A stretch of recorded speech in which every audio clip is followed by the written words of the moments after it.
BFM Business, BFM Crypto, le club.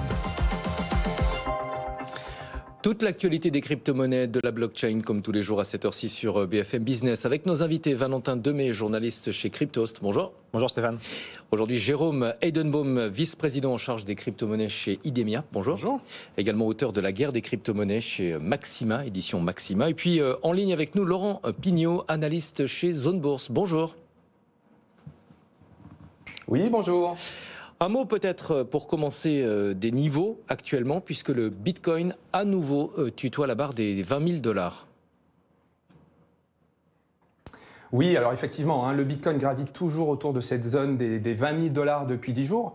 Alors on a eu un rebond qui est assez poussif, assez mou ces derniers jours, notamment le 18 juin lorsque le Bitcoin est tombé au niveau des 17 500 $. Et puis après, il s'est repris rapidement pour remonter au-dessus des 21 900 $.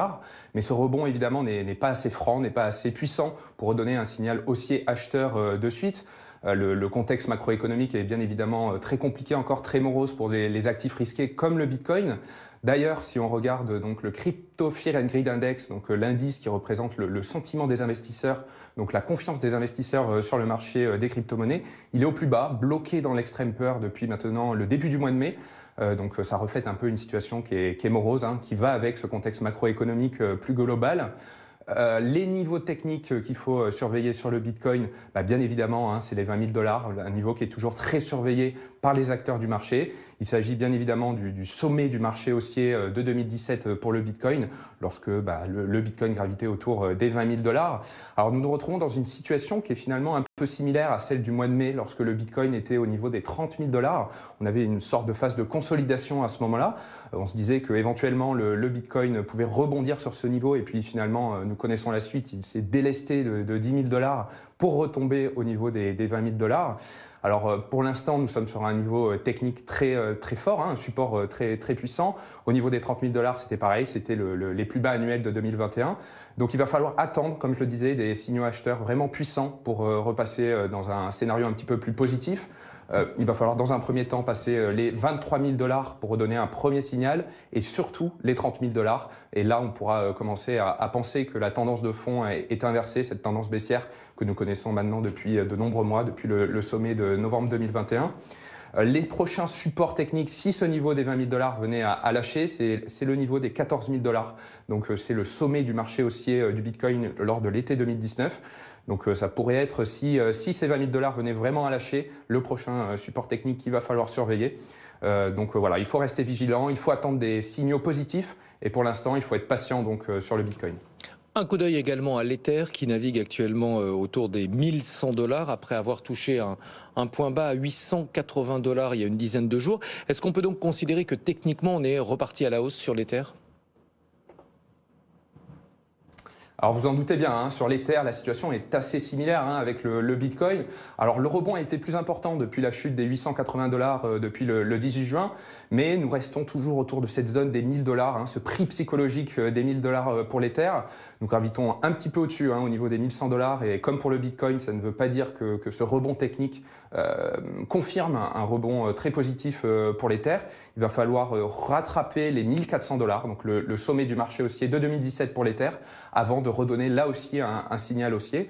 Mais ce rebond technique sur l'Ether sera bien évidemment, comme je le répète de nombreuses fois sur ce plateau depuis de nombreuses semaines, dirigé par le Bitcoin qui a l'habitude de driver le marché. On le connaît depuis longtemps sur ce marché des crypto-monnaies. Est-ce qu'il y a une autre crypto-monnaie qui se retrouve dans une zone de prix intéressante à surveiller ? Alors oui, on a le Binance Coin, donc le BNB, qui se retrouve sur une zone de support qui est vraiment intéressante. C'est ce niveau des 210-220 $ qui représente finalement les plus bas annuels de 2021 pour le BNB. Donc si, comme pour l'Ether, le Bitcoin venait à se reprendre plus durablement, on pourrait vraiment avoir un rebond intéressant sur le BNB.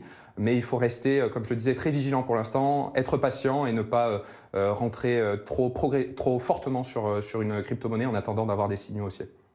Merci beaucoup Laurent. Laurent Pignot, analyste chez Zone Bourse. On va maintenant passer en revue toute l'actualité des cryptos avec d'abord Valentin Demey, journaliste chez Cryptost. Valentin, Chain Analysis s'interroge sur la réelle décentralisation des DAO. On en parlait hier sur ce plateau, effectivement, de cette difficulté. On a des tokens de gouvernance qui permettent de prendre des décisions dans des protocoles de la finance décentralisée. Est-elle vraiment décentralisée, cette finance? C'est ce que cherche à savoir Chain Analysis, qui est cette entreprise américaine qui scrute un peu la blockchain pour essayer de comprendre les flux. Et d'après leurs dernières estimations, certains protocoles de la finance décentralisée, les plus grosses DAO, sont contrôlés en fait par 1, 2 ou 3% des adresses qui participent au vote. Donc, c'est-à-dire une poignée de personnes, une grosse poignée, qui décident des cryptos de demain, du cadre. C'est effectivement ce que remonte Chain Analysis. Ça s'explique comment?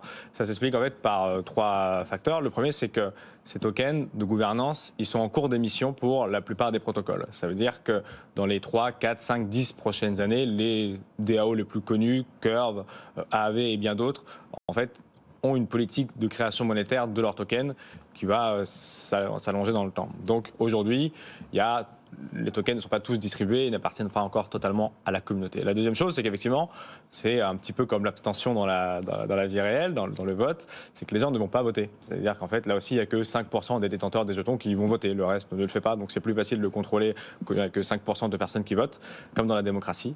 Et le dernier point, c'est qu'effectivement, on peut aussi déléguer ces tokens à certaines personnes. Et là aussi, il y a des concentrations de pouvoir, peut-être par des personnes comme SBF de FTX qui veut prendre plus de place dans cet écosystème de la finance décentralisée, ou d'autres structures comme on l'a vu, des banques privées qui se ruent sur peut-être les entreprises crypto qui sont de moins en moins solvables parce qu'elles ont eu des politiques un peu complexes, centralisées cette fois, je pense à Celsius, et qui essaient justement de prendre la main sur les protocoles. Donc on va voir comment les émissions de tokens permettent à la communauté de reprendre la main, peut-être avec de l'éducation et du temps, de comprendre l'enjeu qui se déroule sous nos yeux et l'importance de décentraliser ces décisions.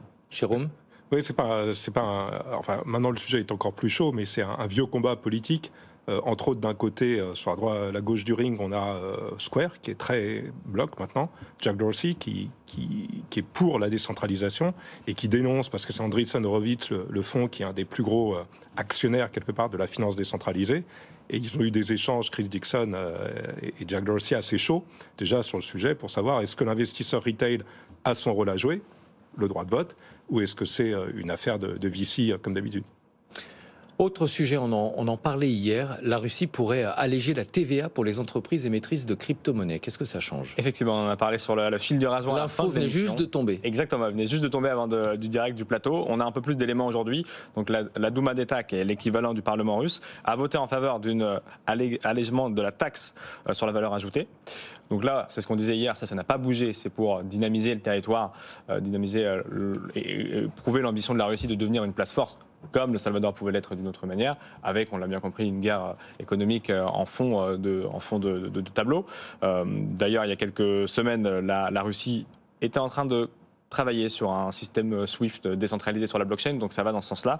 Donc, concernant la TVA, qui était à 20%, elle passerait à 15% pour la vente d'actifs numériques des acteurs étrangers et à 13% pour les entreprises russes. Donc on a effectivement la volonté de dynamiser le territoire et puis de dire au monde peut-être qu'en Russie, venez chez nous, il y a des opportunités au moins fiscales. Ouais, c'est un message fort, message politique, Jérôme? Ça montre un peu la concurrence des marchés. Tout le monde veut attirer les cryptos, on n'attire pas... Mais est-ce qu'il y a une volonté plus forte aujourd'hui de la Russie du fait de la situation et des sanctions internationales? Personnellement, je pense que non. Ça a déjà été montré. Il y a pas assez, pour évader, pour se sortir des sanctions, il n'y a pas assez de liquidité dans la crypto. Je pense que c'est plus un sujet médiatique qu'un sujet réel. D'accord. Donc ça ne peut pas être une alternative pour contourner les sanctions. Dossier Cryptost, Valentin. Circle lance l'Eurocoin. Effectivement, ça se passe demain. Demain, à cette heure-ci, le fameux Eurocoin, l'Euro-C, sera sur les plateformes principales européenne, mondiale. Avec une précision, c'est que Circle n'est pas européen. C'est qu'effectivement, Circle n'est pas européen, il est américain. C'est toute la difficulté et c'est tout le dossier qu'on a sorti chez Cryptost la semaine dernière avec l'intervention de Ladan et de Hugo Bordet chez Ladan que je salue, qui nous a aidé à comprendre un petit peu les enjeux. J'ai pu également échanger avec la direction de l'innovation de la Banque de France à ce sujet. Comment perçoit cette institution l'arrivée d'un acteur américain sur les stablecoins de la finance décentralisée, parce que c'est clairement là qu'ils sont utilisés. Si on veut dézoomer un petit peu sur ce qui se passe, on a globalement 99% des flux des stablecoins, donc ces tokens qui suivent le prix d'un actif, en l'occurrence celui du dollar, pour 99% d'entre eux. Et cette particularité est très dangereuse pour la souveraineté européenne. Clairement. C'est-à-dire qu'effectivement, en règle générale, dans la finance traditionnelle, c'est 75% des transactions qui sont en dollars. Là, on est sur 99% dans la finance décentralisée qui sont en dollars. Il y a globalement 158 milliards de dollars à l'heure actuelle en USDT et USDC, les deux principaux stablecoins américains. Il n'y a que 100 millions de stablecoins euros, tous stablecoins confondus. Donc effectivement, c'est dramatique. Pourtant, on a des acteurs français qui se positionnent dessus. Le LUG, qui est régulé en France, d'autres comme l'AG Euro ou le J Euro, qui sont des acteurs centralisés ou décentralisés qui émettent des stablecoins. Pourtant, là, le problème, c'est la régulation, c'est la réglementation, c'est MiCA, le fameux Market in Crypto Asset, qui d'ailleurs est en train de se finaliser au sein du trilogue actuellement. Donc, il ne faut pas faire de bêtises, il ne faut pas se tromper sur peut-être la manière de réguler les choses. Parce que là, ce qui se passe, c'est... C'est quoi? C'est un excès de régulation, de réglementation? C'est un excès de réglementation parce qu'il y a pour les acteurs européens de trop strictes mesures, barrières qui sont mises et qui empêchent ces acteurs européens de se positionner sur le territoire. La problématique étant que Circle étant justement en dehors de l'Europe, côté américain, ils n'ont pas à se préoccuper des problématiques de MiCA et pourtant, ils seront bel et bien listés dès demain chez Binance US, chez FTX ou même chez des brokers européens. Donc, il y a une entité américaine qui aujourd'hui qui est l'une des plus grosses émettrices de stablecoins au monde, qui va driver les stablecoins euros demain. Vraiment, c'est demain. C'est pas effectivement la phrase habituelle. Et pour préciser, parce qu'effectivement, c'est la discussion qu'on a eue avec la Banque de France. Il ne faut pas imaginer que les monnaies numériques de banque centrale qui arrivent demain, dans le futur, cette fois-ci et pas demain en termes de date, pourraient être une confrontation sur les stablecoins et que l'Europe se dise on va temporiser les stablecoins, on va perdre cette bataille mais la gagner avec les monnaies numériques de banque centrale et l'euro. C'est deux choses totalement différentes. Le calendrier n'est pas le même. Les stablecoins, c'est déjà là. MNBC, me disait la Banque de France, c'est pas avant 2025, voire 2027. C'est-à-dire qu'on a encore 2-3 ans de retard ou en plus par rapport au yuan numérique qui est déjà en circulation et aux stablecoins qui sont déjà là. Donc il y a vraiment un problème aujourd'hui de souveraineté nationale et il faut le comprendre. L'Europe doit prendre ses parts et doit prendre des décisions pour permettre à nos acteurs locaux de gagner du territoire sur la crypto-monnaie. Jérôme, on est en train de louper le coche. Ça rappelle un petit peu les débuts d'Internet. 30 ans plus tard, les géants de l'Internet sont essentiellement américains. Oui, ça fait un peu peur. Il y a un débat un peu. Est-ce que ce stablecoin euro sera disponible pour les acteurs européens? Est-ce que quand MiCA sera présent, est-ce qu'on peut le commercialiser en Europe? Je pense que là, il y a un débat qui est ouvert. On en discutait tout à l'heure avec Valentin. Mais dans les deux cas, évidemment, s'il est autorisé en Europe, on est dans le pire des cas. C'est-à-dire que c'est un acteur non souverain, un acteur étranger qui émet de la monnaie européenne pour l'Europe. Là, ça devient embêtant. Mais même s'il n'est pas commercialisé en Europe, on a quand même à avoir de l'euro numérique. Alors, du stablecoin, pas de la monnaie numérique de banque centrale, émis en dehors de l'Europe. Donc, MiCA a été fait en réaction, entre autres, au stablecoin de Facebook, Diem. Il ne faudrait pas que ça, justement, comme Valentin le disait, que ça gèle l'innovation européenne et qu'on se retrouve qu'avec des stablecoins dollars. C'est très européen comme approche. On met des barrières quand il y a quelque chose de nouveau pour se protéger. C'est peut-être pas totalement inefficace, mais on perd beaucoup d'opportunités. C'est la difficulté pour le régulateur, parce que quand même, il y a des choses qui sont gigantesques, des dizaines de milliards de dollars investis dans les stablecoins, avec des risques pour les investisseurs retail, des risques des gens qui vont investir dans des produits financiers qui promettent monts et merveilles et qui vont être ruinés. On l'a vu récemment avec Terra. Donc la volonté de protéger les consommateurs est légitime, mais trouver le bon niveau entre trop régulé et pas régulé du tout, honnêtement, j'aimerais pas être à la place du régulateur aujourd'hui. Valentin, est-ce qu'on peut imaginer une régulation mondiale convergente, c'est-à-dire un jour trouver une régulation à l'échelle de la planète, ou en tout cas des principaux blocs? D'une partie, c'est la volonté, alors sur d'autres secteurs, mais sur la régulation quand même du GAFI, qui est cette instance en fait qui donne les grandes lignes qui espère être prises dans le monde. Et bien en fait, la mauvaise nouvelle, c'est qu'on l'a écouté le GAFI, mais c'est quand même on a visé trop haut en Europe. C'était en tout cas les dernières semaines de négociations. Encore une fois, le trilogue européen est en train de statuer à l'heure où on parle sur ces sujets-là, davantage sur MiCA, mais aussi sur les autres. Là, on parle de la travel rule et ce genre de choses. Ce qu'il faut comprendre, effectivement, c'est qu'on est dans un time to market, comme on dit, dans un marché où il y a un mois et demi, un stablecoin de 30 milliards, si on veut faire simple, l'UST qui s'est écroulé, qui allait à zéro, qui était un stablecoin algorithmique et qui effectivement a légitimement, et sur ce plateau aussi, pris la part de marché médiatique. Et on n'a parlé que de ce stablecoin. Ce n'est pas tous les stablecoins. Là, on parle effectivement d'un stablecoin collatéralisé. Ça veut dire qu'effectivement, en plus de pouvoir les mettre, il y a une entreprise américaine qui va pouvoir accumuler des richesses européennes dans des comptes en banque réels parce que l'euro de Circle, ça sera 1 euro en compte en banque pour 1 euro émis sur la blockchain. Donc il n'y aura pas ce risque systémique d'effondrement. Par contre, il y aura un risque systémique de capture de valeur crypto-monétaire, de capture de valeur étrangère au profit d'une technologie qui inévitablement prend de plus en plus de place. La DAN sortait encore une fois avec KPMG en soutien de Cryptost. C'est 8% de Français qui détiennent des crypto-monnaies aujourd'hui. Donc, comment on l'accompagne? Est-ce qu'on l'accompagne avec une MNBC dans 5-6 ans qui n'a pas vocation à prendre le rôle des stablecoins? Est-ce qu'on laisse le dollar s'imposer dans cette finance qui peut-être sera celle de demain? Ou est-ce qu'on commence à se poser les bonnes questions et à prendre des décisions qui pourraient, encore une fois, remettre l'Europe au centre de ces inquiétudes et de ce nouveau marché? Est-ce que vous avez l'impression qu'il y a une prise de conscience des dirigeants européens qu'on prend du retard? Est-ce que la prudence s'impose selon eux et donc ils sont prêts effectivement à ce qu'on prenne du retard ou est-ce qu'ils ne voient pas ce retard? Ça dépend des directions, ça dépend des personnes. Et je ne peux pas vous reciter les propos de Christine Lagarde, mais on ne peut pas dire qu'elle soit particulièrement supportive, on va dire. Partisane. Voilà. Malgré que son fils, effectivement, détienne des crypto-monnaies. Effectivement, il y a encore une fois, il y a la difficulté. Déjà, il y a un chamboulement énorme de la part de cette technologie qu'on s'amuse à dire qu'elle est disruptrice, mais c'est vrai. C'est-à-dire qu'elle va chambouler un paquet de choses dont on n'a pas encore conscience, mais globalement, toute l'économie pourrait être bouleversée par ce genre d'avancées technologiques. Est-ce qu'on a toutes les billes pour s'en rendre compte aujourd'hui? Je ne pense pas. Ces billes, elles commencent à venir sur le tableau parce qu'il y a des conflits géopolitiques, macroéconomiques. Et je pense que la Russie, qui accélère sa position du côté blockchain, elle n'est pas anodine par rapport au conflit. Et donc, forcément, ça fait que nos dirigeants, pour la souveraineté, doivent se positionner dessus. J'ose espérer, c'est un souhait, que dans les prochaines heures, les prochaines semaines, Mika revoit certaines parties du texte, si tant est qu'il trouve un accord, et qu'il sorte peut-être la finance décentralisée de cette régulation qui cherche à mettre des intermédiaires là où il n'y a pas d'intermédiaires. Il n'y a pas lieu d'avoir des intermédiaires. Donc en fait, il y a une prise de conscience d'une certaine partie des dirigeants, ou en tout cas de ceux qui conseillent ces dirigeants, mais il y a peut-être une trop grosse peur parce que l'appareil a tendance parfois à ne pas bouger, c'est peut-être plus rentable que de le faire.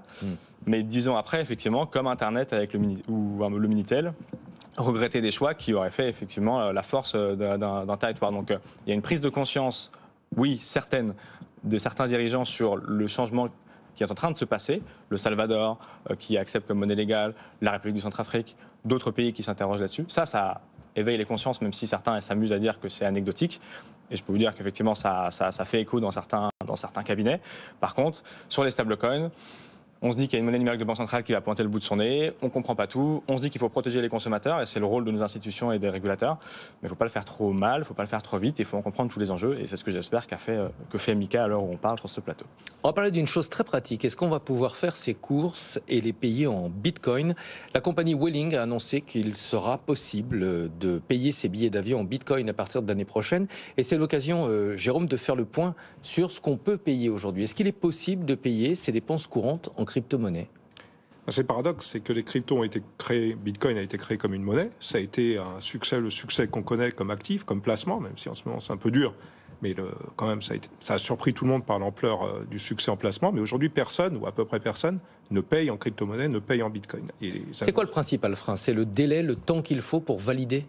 Il y en a plusieurs, c'est qu'il n'y a pas d'infrastructure. L'infrastructure n'est pas existante. À côté de chez moi, j'ai un resto qui affiche qu'il accepte les crypto-monnaies. Voilà, et qui est anecdotique. C'est-à-dire, il y en a... Je vous le confirme. Voilà. Le point que je voulais faire, c'est qu'aujourd'hui, il y a des moyens. Justement, je parlais d'infrastructures existantes. Les infrastructures acceptent des cartes Visa, Mastercard. Donc aujourd'hui, on peut payer avec ce qu'on appelle des cartes adossées aux cryptos, avec une carte typique de paiement, une carte Visa. Donc je peux aller payer ma baguette ou mes courses avec une carte de paiement qui va être prise, qui va être adossée à des cryptos. Et c'est un marché qui est en plein boom. J'ai bossé jusqu'à récemment aux États-Unis où j'ai lancé des projets comme ça avec des fintechs. Il y a plus de 5 millions de cartes aujourd'hui adossées aux cryptos. C'est le secteur dans les cartes de paiement qui est le plus en croissance. Nous, chez Idemia, c'est ce qu'on fait. Alors la carte, c'est quelque chose d'important, surtout dans le domaine de la crypto, parce que c'est l'aspect physique, c'est le joli objet dans un monde entièrement virtuel. Donc on fait des belles cartes plastiques en métal, on vient de créer un hologramme. Est-ce que c'est pas un peu anachronique de ressortir une carte physique pour une monnaie virtuelle? Ça permet de faire la transition, parce qu'un jour ou l'autre, nous pensons qu'on pourra payer en crypto partout, mais en attendant qu'il y ait les infrastructures, c'est-à-dire aujourd'hui, quand je vais chez mon commerçant qui a un terminal de paiement, de là que le terminal de paiement accepte Bitcoin, alors il va peut-être y avoir des choses, les payment networks, les Mastercard et Visa, commencent à parler tout doucement. Mobile, mais mobile, encore une fois, il faut pouvoir payer sur quelque chose, ou pourquoi pas sur un mobile. Mastercard Visa commence à parler tout doucement d'accepter des crypto-monnaies, mais au début, ça va être des stablecoins bien régulés. Je pense que Bitcoin, on va attendre un petit peu, comme ils acceptent aujourd'hui l'euro, le dollar ou le yen. Donc ça, ce serait une méthode. Mais aujourd'hui, ces différentes cartes backées, adossées aux cryptos sont un moyen, tout de suite, ici et maintenant, pour faire des paiements en Bitcoin. On va voir comment elle fonctionne. Question à Valentin, vous payez en crypto? Ça m'est arrivé effectivement d'avoir des cartes de certains échanges centralisés qui émettent leurs cartes. C'est sympa, c'est amusant. Effectivement, ça permet de dépenser ces crypto-monnaies. C'est un nouvel usage. Mais ça reste anecdotique. Ça reste anecdotique et puis c'est une lourdeur aussi fiscale parce qu'il faut prendre ça en compte dans la déclaration. Si on a des cashbacks, parce que généralement c'est aussi ça qui se passe, on offre de la crypto-monnaie quand on dépense avec la carte du partenaire. Mais en tout cas, ça reste anecdotique, mais c'est un petit peu ce dont on discute depuis tout à l'heure.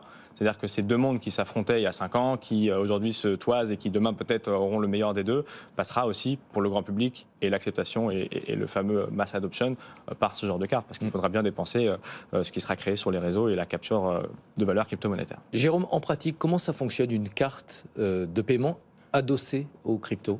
En fait, c'est très simple. Je vais avoir un wallet chez Coinbase, chez Binance, etc., avec des cryptos dessus. Je vais payer avec une carte, encore une fois, Visa Mastercard. Je vais payer chez mon commerçant. Lui, il est payé en euros. Il ne voit même pas la différence. Transaction tout à fait normale. Et pour moi, je vais avoir l'impression de payer en Bitcoin parce que l'argent pour la transaction, les 50 € que je vais payer, vont être pris en Bitcoin. En fait, Binance va vendre instantanément pour 50 € de Bitcoin de façon à avoir les fonds pour ma transaction. Ça, c'est important. Le taux de change, il est instantané. Le taux de change est instantané, mais il y a un spread. C'est-à-dire, sur ce que disait Valentin, il faut faire attention à deux choses sur ces produits-là. D'abord, les frais sur la transaction, qui peuvent être un spread sur le prix du Bitcoin, ou qui peuvent être des vrais frais, des frais directement de 2,5% par transaction. Et ensuite, l'événement fiscal. C'est-à-dire que au moment où je paye, en fait, je vends des bitcoins, donc il va falloir que je les déclare à la fin de l'année. Donc, carte de paiement, carte de débit, carte de crédit, ça change quelque chose? Alors, les cartes de débit, c'est ce que je viens d'expliquer. Les cartes de crédit, c'est une mécanique différente, puisque je vais avoir des récompenses, du cashback, par exemple, en crypto. Par exemple, BlockFi, il propose 1,5% de cashback en crypto. Chaque fois que je vais payer, donc là, je paye en euros ou en dollars, mais la récompense, le cashback, vient en crypto. Il y a Crypto.com qui l'a fait, et qui récemment a revu à la baisse, qui était très généreux dans son offre, qui a revu à la baisse ses promotions, et ça a fait du bruit sur Reddit, les clients n'étaient pas très très contents. Valentin? Effectivement, c'est des propositions commerciales. La guerre des cartes de paiement, de crédit, effectivement, alors ça se joue sur le spread, mais le grand public ne voit pas le spread, c'est-à-dire la différence de vente. En fait, je vends mon Bitcoin 500 $, peut-être plus bas sur certaines plateformes qu'ailleurs. Je vous garantis qu'on le voit, pas sur les Bitcoins, mais quand vous allez en vacances, par exemple, aux États-Unis, vous voyez l'écart entre le calcul que vous faites au moment où vous payez l'addition et parfois la surprise sur le compte en banque. Et c'est effectivement ce que... C'est pareil pour le Bitcoin. C'est pareil pour le Bitcoin dans les échanges centralisés qui les vendent, effectivement. Mais sur ce point-là, l'argument commercial, c'est le cashback pour la plupart des plateformes. Effectivement, quand tout un argument commercial est basé sur le meilleur cashback et que celui-ci est divisé par 2 ou 3 parce que c'est pas soutenable pour l'entreprise de donner autant d'argent à la dépense d'euros, de dollars ou de vente de Bitcoin instantané, forcément ça fait un peu de bruit. C'était le cas de Crypto.com qui avait largement baissé ses taux, qui avait effectivement subi une vague de personnes mécontentes sur Twitter et Reddit, qu'ils avaient légèrement remonté, mais ils ont perdu une base de clients importante, sachant qu'en fait, quand on achète pour la plupart des plateformes, en plus quand on prend des cartes, il faut bloquer de la crypto-monnaie pendant un certain temps sur la plateforme. Donc effectivement, c'est un gage aussi d'engagement justement envers ces plateformes. Et quand c'est pas réciproque, ça fait parfois un peu bazar au sein de la communauté. Mais puisque c'est pas décentralisé ces plateformes-là, mais les communautés sont fortes. Effectivement, la plupart des projets finissent par écouter. Dans tous les cas, s'il n'y a plus de clients, il n'y a plus de business model. Donc ils font attention à ça. On l'a bien compris, activité en plein développement. Quelles sont les prochaines étapes? On va bien finir par se passer de la carte physique. Oui, bien sûr. Ce qu'il y a, c'est qu'il va y avoir plusieurs étapes. Pour l'instant, on accélère dans cette direction parce que c'est ça qui marche. Donc, Mastercard, Visa, Amex, American Express vient d'annoncer qu'il rejoignait ses amis et qui se lançait dans le business également. Il y a des offres intéressantes, justement, tu montres bien, Valentin, la limite entre le centralisé et le décentralisé. Donc Nexo, qu'on connaît bien, a lancé encore une fois une carte, mais qui reprend les méthodes de la DeFi. C'est-à-dire, pour avoir du crédit, c'est du crédit, mais pour garantir mon crédit, je vais mettre un collatéral en crypto, exactement comme on fait dans la DeFi. Donc on voit des méthodes, même si on est complètement dans le centralisé, des méthodes qui reprennent les décentralisés. Et puis derrière, bien évidemment, c'est une vraie acceptance des cryptos au point de vente, avec des nouvelles méthodes, peut-être de la monnaie numérique de banque centrale dont on parlait. Moi, j'y crois, je suis un fan. J'aime bien aussi les stablecoins. Je pense que les deux doivent vivre ensemble. Tout à fait. On a un problème en Europe là-dessus. Aux États-Unis, ils sont beaucoup plus rationnels sur la cohabitation des deux. Donc oui, l'arrivée de toutes les cryptos et les stablecoins et les monnaies numériques de banque centrale au point de vente, je pense que ça va arriver. Le fait que des émetteurs, des marques connues, reconnues et installées depuis longtemps, Mastercard, Visa, s'ouvrent à cet écosystème, est-ce que ça va démocratiser les bitcoins ? Je veux dire, c'est rassurant d'avoir une marque qu'on connaît depuis plusieurs décennies s'ouvrir sur un marché comme celui-ci. Oui, clairement. Pour des personnes de mon âge. Ou du mien. Oui, évidemment, c'est sûr que justement, même ces cartes, c'est très rassurant pour une certaine partie de la population. Mais derrière, pour eux, c'est un challenge, parce que quand même, pour Mastercard et Visa, tout le monde décentralisé, c'est un concurrent. Donc toutes ces initiatives, le Diem de Facebook, ils étaient dedans. Mais d'un autre côté, ils se posent la question, est-ce que c'est vraiment là qu'ils veulent aller ? Donc ils y vont prudemment pour l'instant. Et bon, l'histoire dira où ça va aller. Valentin, c'est vous qui m'expliquiez qu'il fallait une dizaine de minutes entre le moment où on paye un café en crypto et le moment où le commerçant a la confirmation ? Alors, effectivement, le café est froid, finalement. Le café peut être froid. Si c'est une baguette de pain, ça pose moins de problème. Mais pour le café, peut être raciste, ça dure trop longtemps.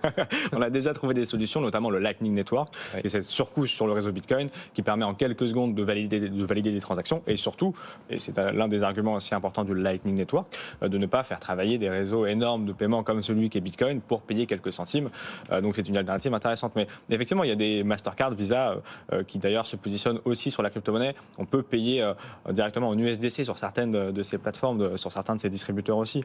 Donc c'est vraiment, quand on ne peut pas lutter contre un mouvement, il faut l'accompagner, comme on dit. Donc là, ils ont très clairement compris ça. Ils ont vu qu'on ne pouvait pas lutter, et les différents sondages de la BCE qui dit que 10% des Européens détiennent des crypto-monnaies le témoignent, 8% pour la DAN et KPMG, encore une fois, et financé par Cryptost. Mais là aussi, ce qui est intéressant, c'est que le chemin inverse existe. On a beaucoup parlé ici des grosses plateformes centralisées qui commencent à faire des OPA sur les plateformes décentralisées.